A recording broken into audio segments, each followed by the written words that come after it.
next door and check in with the chief. Oh, Mr. Drysdale's staying here, taking care of my bear. Really? Well, Fairchild just loves Mr. Drysdale. Bet you they've been having a lot of fun together.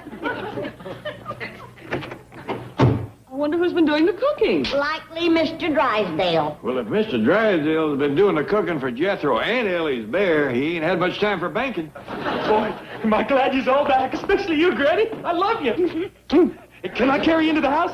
Oh, if it makes you happy, Jethro. Oh, it does. I want to get you to the stove as quick as I can. You put me down. Let me love it. You're all heart, boy. He's all stomach. Sure, something take over. Yes, sir. Jethro, apparently you weren't too happy with the chief's cooking. Oh, Mr. Drysdale? He ain't been here since Christmas. He ain't. Oh, no, sir. He took the truck and Ellie's bear and drove to Hooterville to join you. He never got there. Wait a minute, Jed. When we was on that train, Christmas night singing carols, I recollect Sam Drucker looking out the window and saying he seen a bear driving a truck. Yeah, and we just thought he'd had too much eggnog. No, that was Fairchild. I learned him how to drive so he could spell Mr. Drysdale at the wheel. A bear? He ain't bad, Granny. He hogs the road a lot, but the other drivers never complain. I wonder why he didn't stop in Hooterville. That town is easy to miss in the daytime, but at night, with no lights to speak of on that truck. No brakes to speak of, neither. But she runs good. I filled the gas tank with Granny's White Lightning. What? And I gave him plenty of extra jugs for the trip back. That stuff is liquid dynamite. I'll say it is. Maybe he overshot Hooterville. I certainly hope we hear from him. If he runs into something, the whole countryside will hear from him.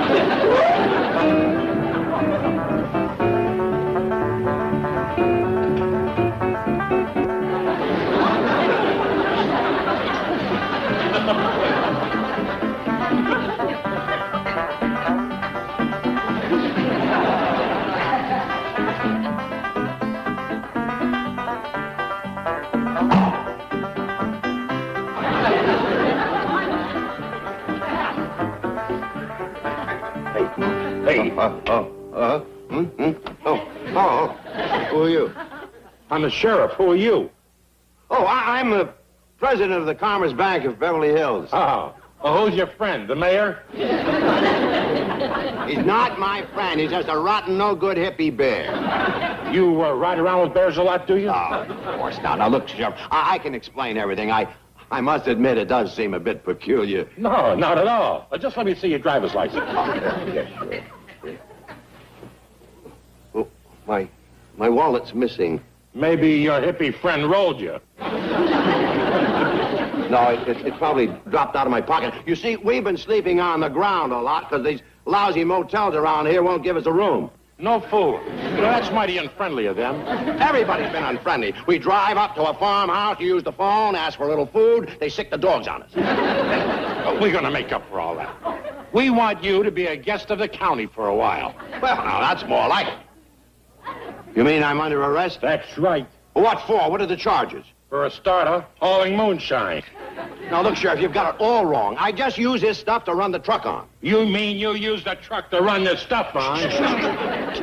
Keep your voice down and put that corn whiskey away. If he wakes up and sees that jug, he'll go for it. You mean you let that bear drink? Try and stop him. He's sleeping one off now, and when he wakes up with a hangover, ooh, he's mean. You gotta be crazy to be riding around with a drunken bear. That's nothing, but when he's driving, then it's nervous. Let's go. Follow me. Where are we going? We're going to the courthouse, and if I look back and see that bear driving, you're in big trouble. You rotten bear. I had to undress you and put you to bed. You ought to be in the drunk tank. Mr. Drysdale, I just made that phone call to your bank. Oh, good. Did you speak to Miss Hathaway? No, she wasn't there. Well, whoever you spoke to, I'm sure they gave you the word. They sure did. Said they never heard of you. Are you sure you talked to the Commerce Bank? That's the one. Well, who'd you talk to? I'll fire them. I couldn't catch the fellow's name. He was laughing too hard. Did you tell him his boss was in jail? Yes, sir. And that's when he started laughing. You left me out of here! I know my rights! I want to learn! Oh, excuse me, Fairchild. I'll be quiet. Go back to sleep. That's a good bear.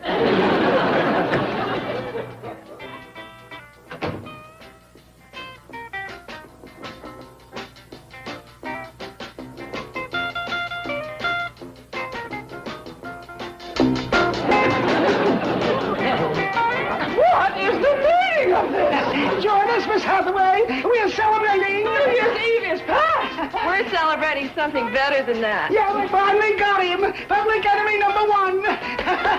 He's in jail. Woo! Skinflint Drysdale. Yeah, the beast of Beverly Hills. Where is Mr. Drysdale? Promise me you'll keep it a secret. Of course not. He must be released immediately. Oh, he'll never be released. They've got him for vagrancy, bootlegging, and contributing to the delinquency of a bear. Mr. Cratchit, do you want the doors of this bank to close? Oh, yes, that's a great idea. We'll make it a legal holiday, Liberation Day. We'll hang out flags and bunting, and we'll let all the employees go off on a picnic. The only place we are going is to the town where Mr. Drysdale is being held, and we are going to take him out of that jail. No. I'll have no part of a lynch mob. I mean, we are going to bail him out. Do we have to, Miss Hathaway? You may return to the secretarial pool, Miss King. Yes, ma'am. Nice try, Bobby. Thank you, Kathy, dear. Thank you. Now, then, Mr. Cratchit, where is Mr. Drysdale? Oh, he's in a town called Ripley. Where is that? I've never heard of Ripley. Oh, but you will. We're going to make it a national shrine. The town where they captured a notorious Melbourne Drysdale. Where is Ripley? I'll never tell, Miss Hathaway. Never. Mr. Cratchit, you come back here. Granny, Miss Jane says Fairchild's in jail. Your bear? Yes, sir. We got to get him out right away. Whereabouts is he, Miss Jean? In a little town called Ripley, but what's even more disturbing... We got to do something. Get a lawyer. Call the Supreme Court. Granny, bake Fairchild a cake with the saw in it. Calm down, Ellie. Well, it's all Jethro's fault. Just wait till I find him. He's done turned Bessie into a short order cook, and now he's going to have my bear on a chain gang. Sorry, Miss Jean, but Ellie said it's a great store by them critters. Yes, well, there's another critter she failed to mention who is also under arrest, Mr. Drysdale. Why? Well, as I understand it, he's sharing a cell with Ellie's bear in the Ripley jail. Where is Ripley? Well, I couldn't find it in the map, but it must be somewhere between here and Hooterville. I'll bet Sam Drucker would know. He's the postmaster and the justice of the peace. Good thinking, Granny. Give him a call. How come they got Mr. Drysdale in the lockup? They claim he's a vagrant. Is that bad? Well, I'm afraid so. I knew a whole family of them back home. Herb and Louise Vagrant. The nicest folks you ever want to meet. Well, in this case, a vagrant is someone who doesn't work, a loafer. Oh, well, they couldn't be kin to Herb. He was a worker. Hello, Sam. This is Granny. How's things in Hooterville? Well, fine, Granny. You folks get home all right? Oh, we had a dandy trip. Good weather all the way. How's it there? Oh, a few sprinkles and a snow flurry, huh? Well, you keep bundled up and wear your overshoes. Don't you catch cold, you handsome rascal, you. Granny. Why? Ask him about Ripley. I gotta give him some sweet talk first to let him know I care. The man's in love. Drysdale's in jail. Say, Sam, do you know anything about a town called Ripley? Well, yeah, Granny, that's over in Jasper County. He knows where it is. Now, can I get back to my sweet talk? Give me the phone. You know, Mr. Drucker? This here's Jed Clampett. There's a real good friend of ours named Drysdale. He's in the calaboose over to Ripley. You know anybody over there can help him? Well, I could try. I know the judge over there. No, I'll be happy to do it. I'll call you from there. Okay, bye. Hey, Fred, can I borrow your truck to run over to Ripley? I reckon so. But take it easy. Arnold's asleep on the front seat. He's up half the night watching the Late Show. You know, Fred, you treat that pig better than you do your wife. Have you seen Doris lately? Well, I'll drive carefully and try not to wake Arnold. Oh, he wants to be woke up at 1:30 so he can listen to his radio serial. What station do I tune in? Oh, he'll do it. It's his favorite soap opera, Just Plain Swell. Okay. Sam, Yeah? what time are you coming back? Well, just as quick as I can, Fred. You see, a friend of a friend is in jail over in Ripley, and I want to see if I can talk the judge into taking it easy on him. You don't mean old Vinegar Joe Johnson, the hanging judge. Oh, now, Fred, Judge Johnson ain't so bad. Where that man spits, grass never grows again. He only turned mean after his wife run off with that banker from Kansas City. You see, Fred, I won't have no trouble, as long as the prisoner ain't a banker or a city feller.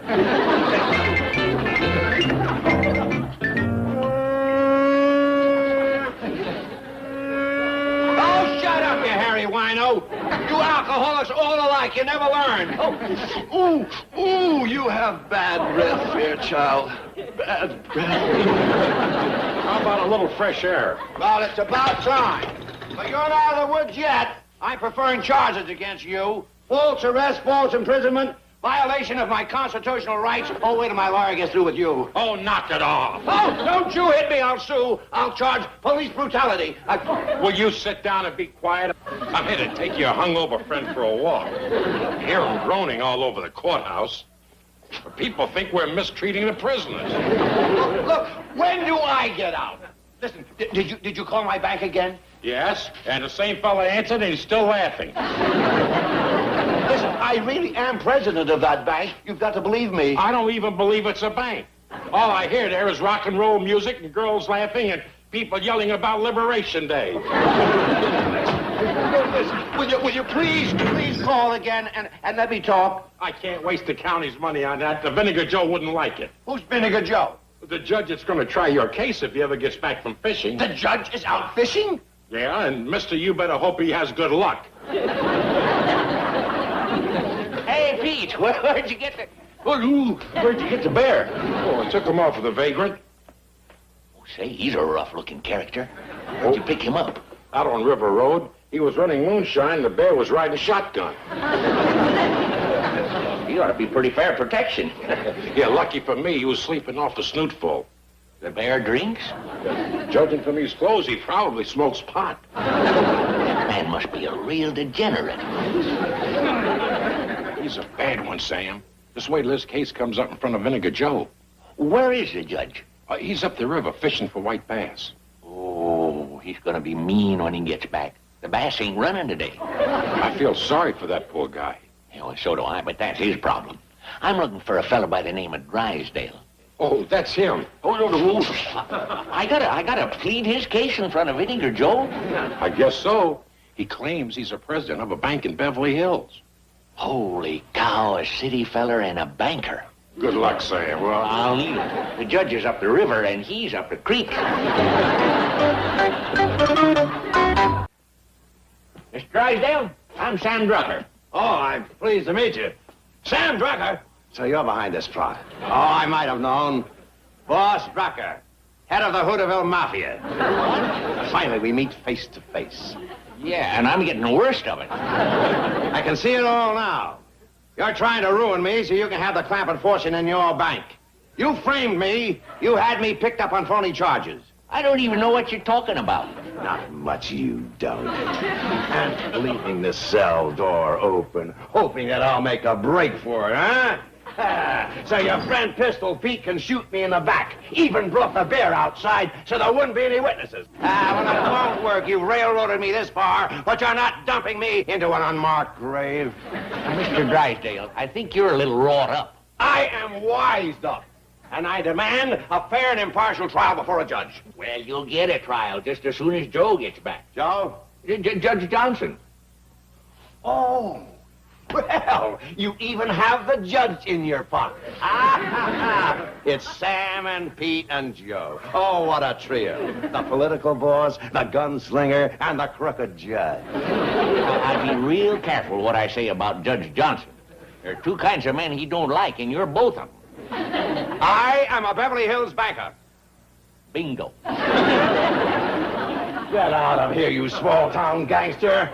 I'm not knuckling under to you or your mob. Now, Mr. Drysdale, to help you, I left my store and I rode 40 miles with a pig. A pig? Yeah, and he was listening to radio serials every foot of the way. That's country justice for you. I am picked up because I have a bear sleeping in my car. But you drive around with a pig who was hooked on soap operas. If you'll just listen... Out! Out! Come on down, Granny. I'm afraid I got bad news. Sam Drucker just called from Ripley. Did he forget his overshoes and catch cold? It's a heap more serious than that. Has he got the sick? It ain't Sam, Granny. It's Mr. Drysdale. He goes on trial first thing in the morning. We got to be there to help him.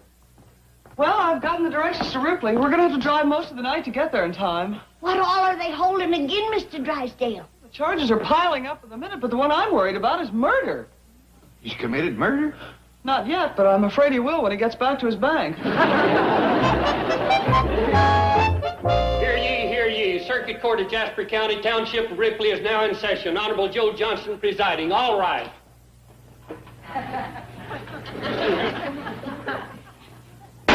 Be seated. Is that the degenerate criminal I had to give up my fishing trip for just when the bass started biting? That's him, Your Honor.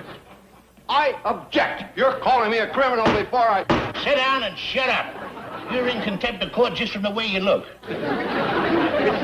Not my fault. I didn't sleep a wink last night. They were building a scaffold outside my cell. Yeah.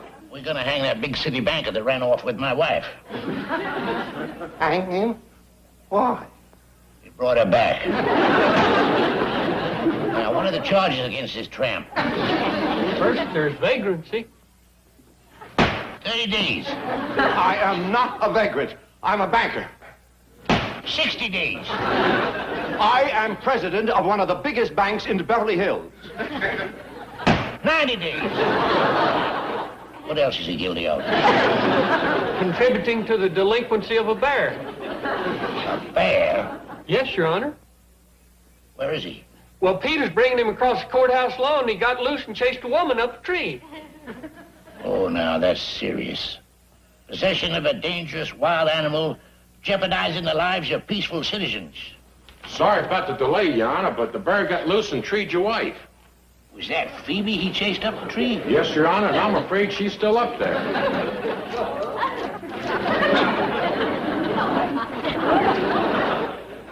How much you want for that bear? Well, Your Honor, I'm very attached to him. You know, a man's best friend is his bear. It's my bear. Howdy, Fairchild. I'm so glad to see you. Howdy, Mr. Drysdale. Order in the court. Now, you say that's your bear, young lady? Yes, sir, Mr. Judge, Your Honor, sir. His name is Fairchild. He's a real nice bear. Well, now, I like his taste in owners, but his taste in traveling companions needs working on. Now, would you hurry up and read the rest of them charges? I'm going to get back up the river and catch me some of them white bass. Me, Your Honor, sir, but I can tell you how to do that. Who are you? I'm her pa. You may approach the bench. So you're a fisherman, are you? Well, I've caught a few. Speaking of white bass, I got a little homemade spinner. You put a little pork rind on it, and I've hauled them in that big. Could you make me one? Sure. When this trial's over, you want to go up the river with me? Be proud to. What else is this hobo charged with? Transporting moonshine. Oh.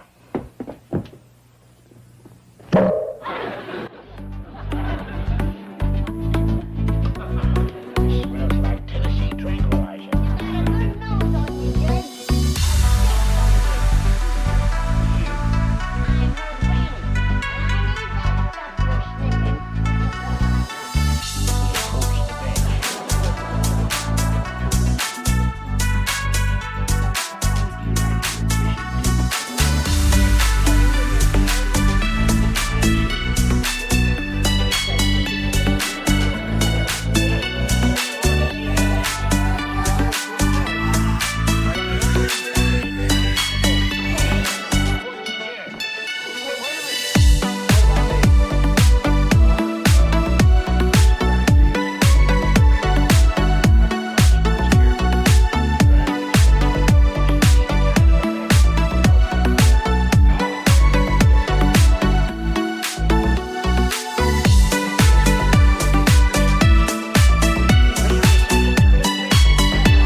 clogging drains, too. I ain't got time to stand here arguing medicine with a layman. I gotta get my flu serum over to Mr. Drysdale. He's burning up with a bad fever.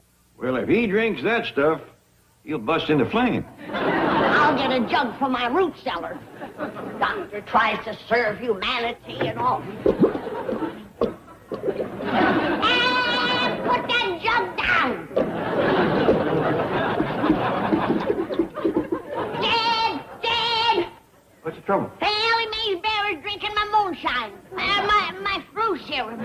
Maybe he's got the flu. Well, don't stand there joking. Take it away from him.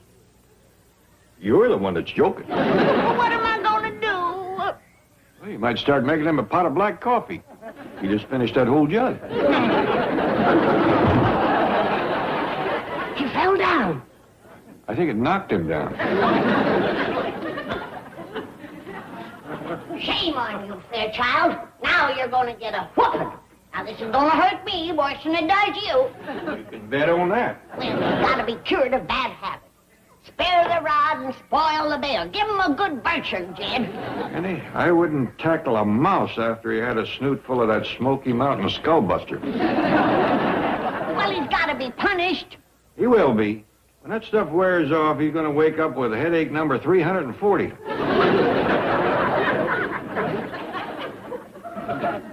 Look, Jed, he's leaving. Don't worry, he ain't going far with that load. Well, humans come first. I'll fetch another jug from my root cellar and get it over in Dr. Mr. Drysdale. Granny, Mr. Drysdale has got himself one of the finest doctors in Beverly Hills. Oh, thank you, Jed. I wish his wife thought as high of me. Oh, is Miss Drysdale home? Oh, she's the one that told me that he had the flu. Well, maybe you ought to leave Mr. Drysdale to her. I ain't gonna steal him. Us doctors take an oath again that kind of hanky-panky.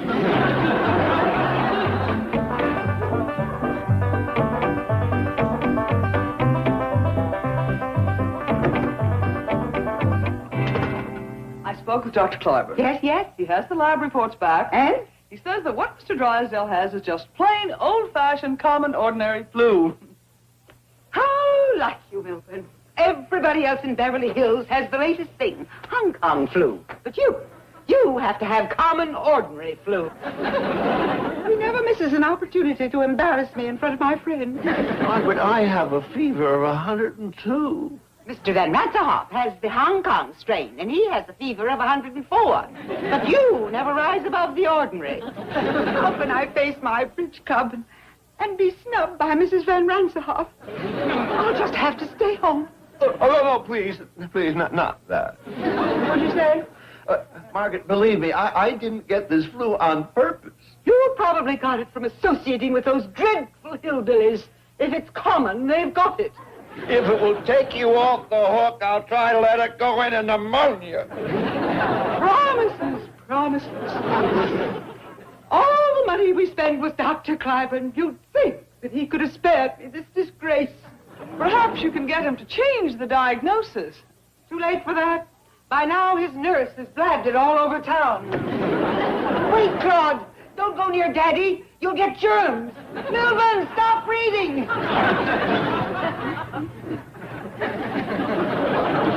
Mrs. Joyce! Quick, Miss Hathaway, take Claude. It would be just like Milburn to give him some of his bourgeois germs. He's never loved Claude as a father should.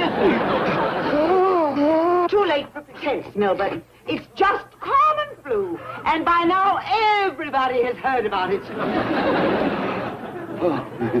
Claude and I will be in our room, under sedation. Speaking of sedation, Chief, Dr. Clyburn says you should take something to make you sleep. Oh, yeah, there's a bottle in the drawer. Would you like me to stay here and look after you? No, you better get down to the bank. With both of us gone, those goof-off employees will stretch their lunch break to a half hour. Hey, you put a stopwatch on them. Flog the first offender. And they don't wear no show. Congratulations, Chief. You're on the mend. Yes, yes, It's the doctor. Howdy, Jane. Hello, Granny.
are roasting yours on the stove. Good. Oh, Jethro's putting them on the table. Jethro. Uh-oh. I was afraid of that.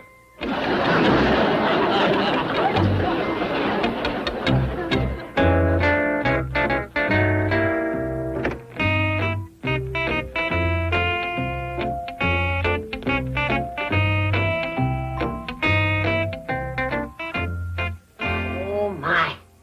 He's sleeping nice and sound. That Smoky Mountain soothing syrup sure done its work.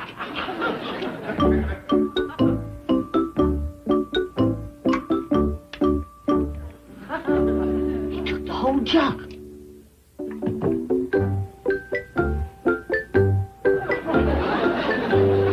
Heart's still beating.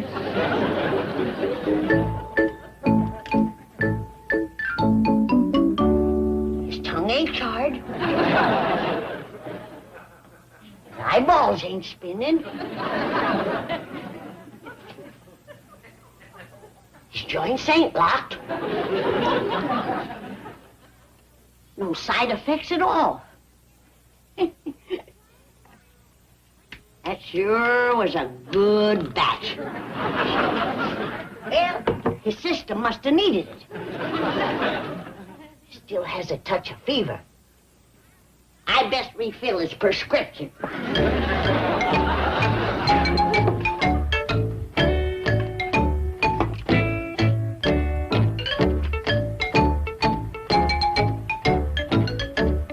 I forgot to see if he had a strained Hong Kong. I'll ask him when he wakes up.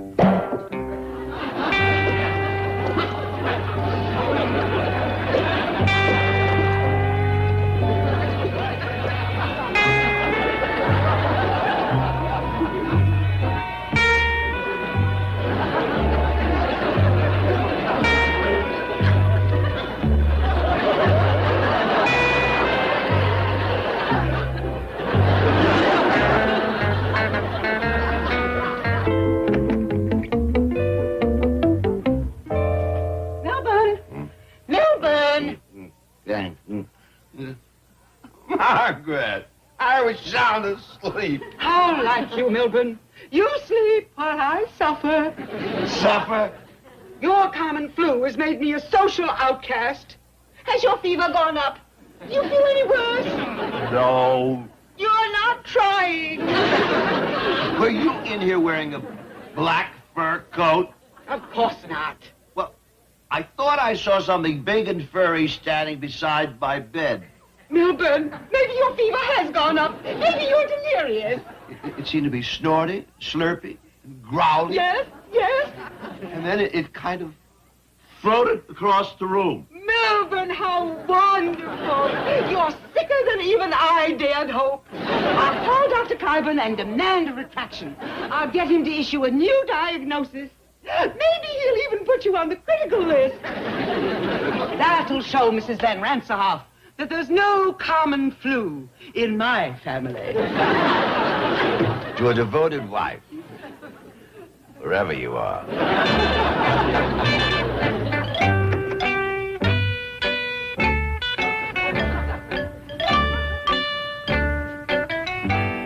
Sleeping like a log, thanks to medical science.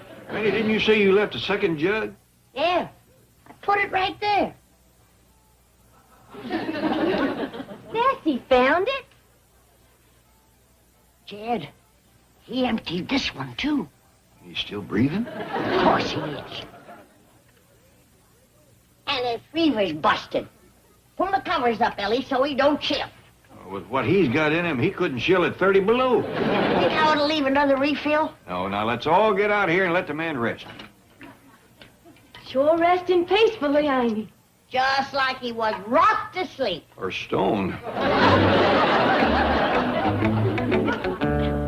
Bessie, get off that bed.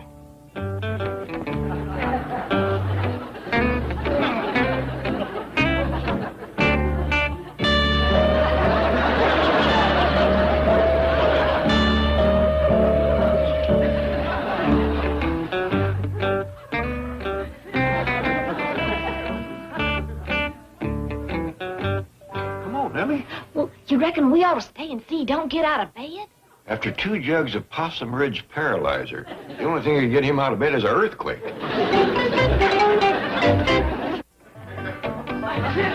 Milburn! Milburn, wake up! Good news, darling. Dr. Cliven wasn't in, but I talked to his nurse and told her about your hallucinations. She thinks you may be suffering from some rare disease. What? Now I can go to the bridge club with my head held high. Just wait till Mrs. Van Ranserhoff starts bragging about her husband's Hong Kong flu. I'll simply annihilate her with your symptoms. Mother will be the envy of every woman there. Let me sleep. Maybe I should engage special nurses. Mr. Van Ranserhoff has them. I saw a nurse. What, dear? I saw a little nurse. She was about this high. She was standing on my chest. Milburn, how fabulous! You've redeemed me socially. I shall completely dominate the conversation at the bridge club. Be sure to call me if you get any worse. Oh, and darling, promise me you'll not take anything for it. Did we leave that door open? Not that I recollect. Reckon we got prowlers? You women folk wait out here. I'll go take a look around.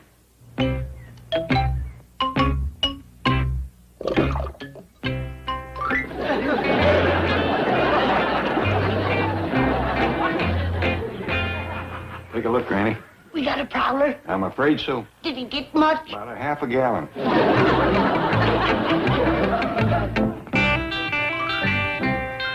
It's that boozing bear again.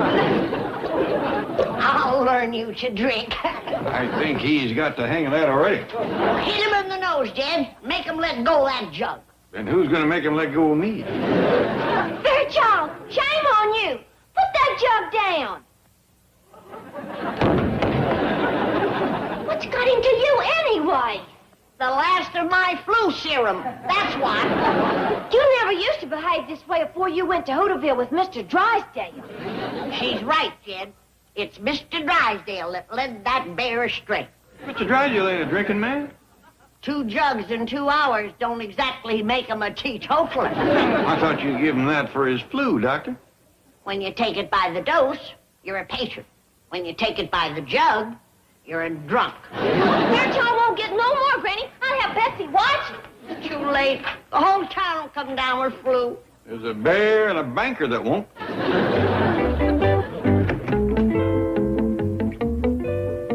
Chief? How are you feeling? Oh, a little better. How are things at the bank? Oh, just fine. The employees sent you a potted plant. Oh, there you see. I'm a strict disciplinarian, but they love me for it. Hey, that's poison oak. Throw it out. Throw it out. That's the thanks I get for pampering them. Chief, Ellie's bear is climbing this tree. Quick, close that door and draw the drapes. That rotten bear. He's been drinking again. Drinking? Yes, every time he gets a snootful, he comes looking for me. He's one of those sentimental drunks. What does he drink? Granny's White Lightning. He got hooked on it when we drove to Hooterville. That's how I caught this lousy flu. Sleeping on the ground every night. Why didn't you check into a motel? With a drunken bear? Where did he get the stuff? Jethro put 12 jugs on the old truck for fuel. He dressed up the bear to look like a hippie so he wouldn't attract attention. What a nightmare. You mean I'm under arrest? That's right. What for? What are the charges? For a starter, hauling moonshine. Now, look, Sheriff, you've got it all wrong. I just use this stuff to run the truck on. You mean you use the truck to run this stuff on? Keep your voice down and put that corn whiskey away. If he wakes up and sees that jug, he'll go for it. You mean you let that bear drink? Try and stop him. He's sleeping one off now, and when he wakes up with a hangover, ooh, he's mean. I had to spend the night in the same cell with that hairy lush. Now, Mrs. Van Ranserhoff, you can see for yourself. My husband is suffering from a rare and exotic disease. Nothing so plebeian as the Hong Kong flu. Silver, tell Mrs. Van Ronsterhoff your marvelous hallucinations about the large, furry creature and the tiny little nurse that stood on your chest. Would these be his marvelous hallucinations? Melvin, what is the meaning of this? Where did these creatures come from? They come from our house. Shoo! Get out of here! And I'd appreciate it if you'd make your husband stop luring them over here to his drunken parties. Well, and who are you? I am Mr. Drysdale's doctor. She's not my husband's doctor. She's our next door neighbor. Mrs. Drysdale! Get out of my house, you peasant! I'll be glad to. And I'm going with you. I want to hear more about your next door neighbors. It'll make meaty talk at the bridge club.